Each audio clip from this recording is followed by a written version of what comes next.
Hello everybody. Well, the day has finally come. I finally saw the Tiny Toons spelled with an S now for some reason. I don't get it, reboot. How was it? Well, we see that the show doesn't really have the same continuity as the original. It seems, with the exception of Buster and Babs, everyone is meeting for the first time, which is odd, but then again, this is a reboot, so I should have expected that. Buster and Babs are enrolled in the Looniversity.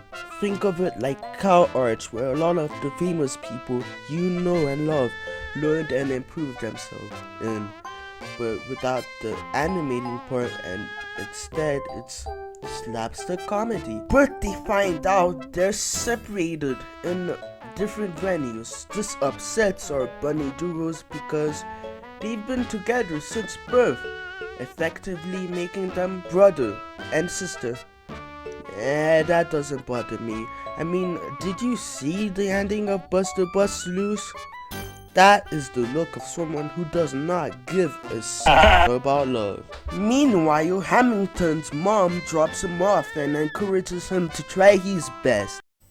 Whoa, wait.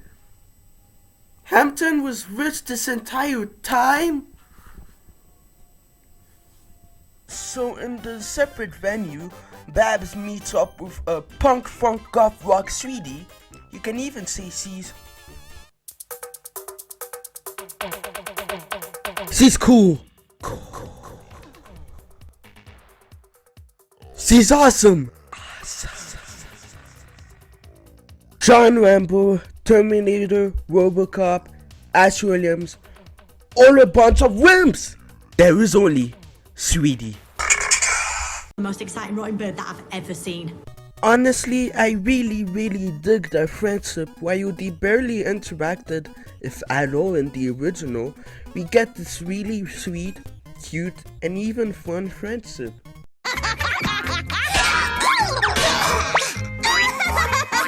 The same thing can't be said for when Buster meets Plucky, who can only be described as Jim Carrey with the giant ego of Louis Lovehug. Might as well throw in Steve Seagal in there too. He thinks he's the top of the class to tease the repeater when he's actually full of himself, and I love it. Exactly, but I need lots of gossip and I only have 3 stories. And I should probably bring it up, but unlike the original, where Buster was voiced by Charlie Adler, Hello? I'd like to hear respect. Excellent choice, sir. Excellent choice. Here is Aretha Franklin with respect. Why can't I get any? in Looniversity, however, Buster is voiced by the legendary Eric. How do you pronounce that last name? Bowser? Well, anyway, he does a great job at replicating Charlie, even though sometimes it feels like other characters are bleeding in, if that makes sense. Nice to meet you, Hampton. Looks like we'll have to figure out a way to settle this later. The same thing goes for Babs, who is now played by Ashley Crystal Hairston. Boy, that's a mouthful. Socks belong in a drawer, laundry basket, or being made into hand puppets. Anything else is an affront to the ancient law of socks. Her performance gives Babs a lower voice and makes her sound less like a different-ish Dot, who is funnily enough voiced by the same person as Babs. Babs and Dot share the same voice actress, Tress McNeil. No one appreciates me in Acme Acres, so I thought I'd try living here. That being said, all of the voice actors did a really good job. Some delivery might be icky, but for the most part, it is well done.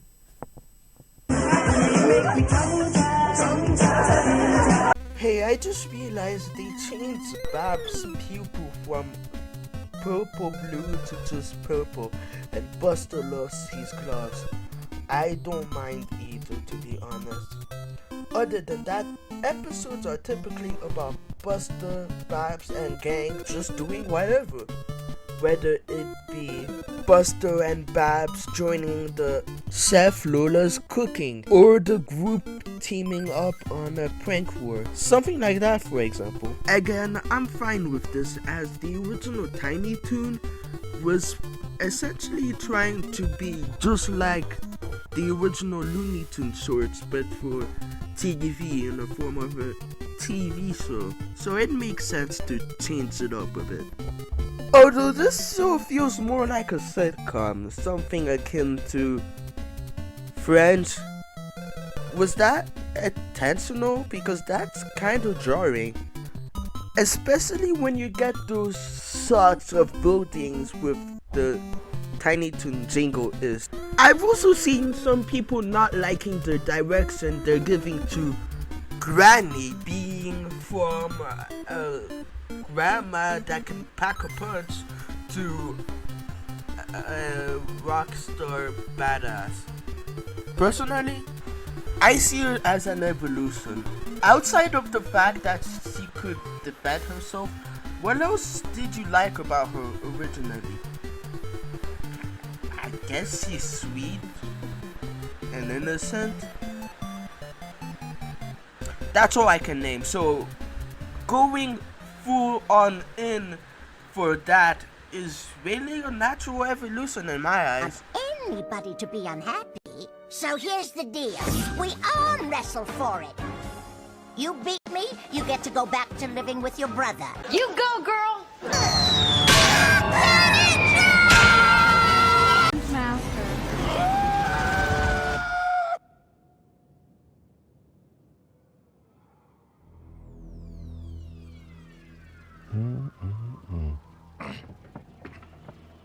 And another thing, it's got the spirit of being obsessed with muscles. There's a lot of them in this and the original. The humor. The humor is actually really funny. And they handled it really well. I've been laughing at like every single joke. I think there was just a few duds, but for the most part, I've been laughing. It's a laughing riot. And the animation is decent. Sometimes it can be a little rough, but for the most part, I'd say it honestly looks really alright. It's the visual art style that makes it feel really good. In fact, I'd say that this style is actually way better than Animaniacs 2020. There, while it looked fine, felt like something was missing.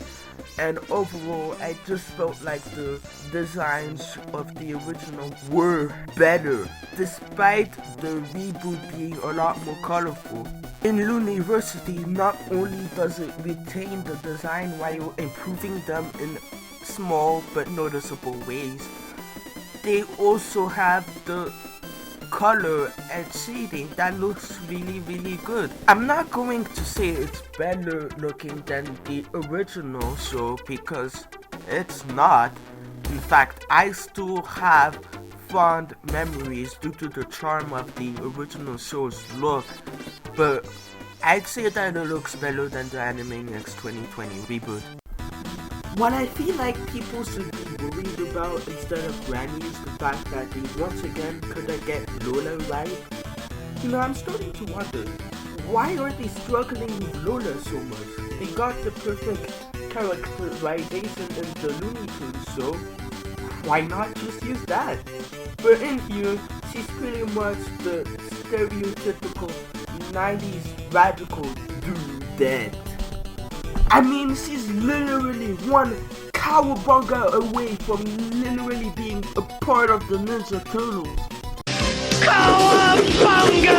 Every other Looney Tunes character is done really well though. The same thing can be said for the Tiny Toon characters. Although I wish some of them got a little more than just cameos. Also, some of the exaggerated expressions don't look quite right. But overall, I like this reboot. It may not be perfect, but I still really enjoyed myself. We're loony, we're tiny, we're loony, we're tiny.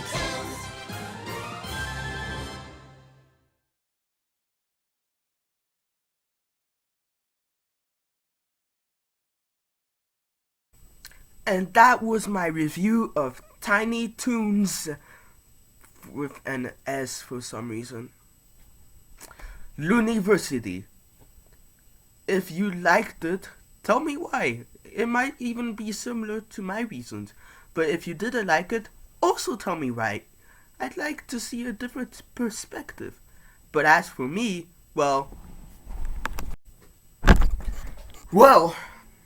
as for me, I'll see you guys next time with the GTA 2.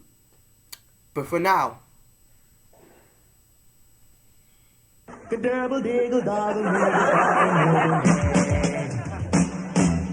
trying to say I'm lonely,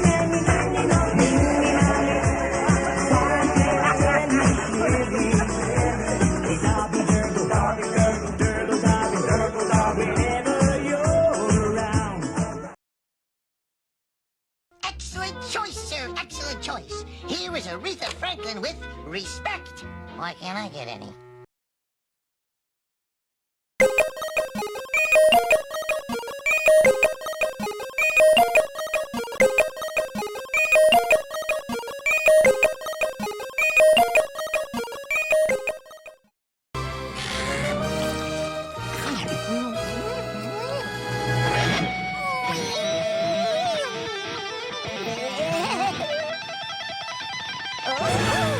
Party on, dudes!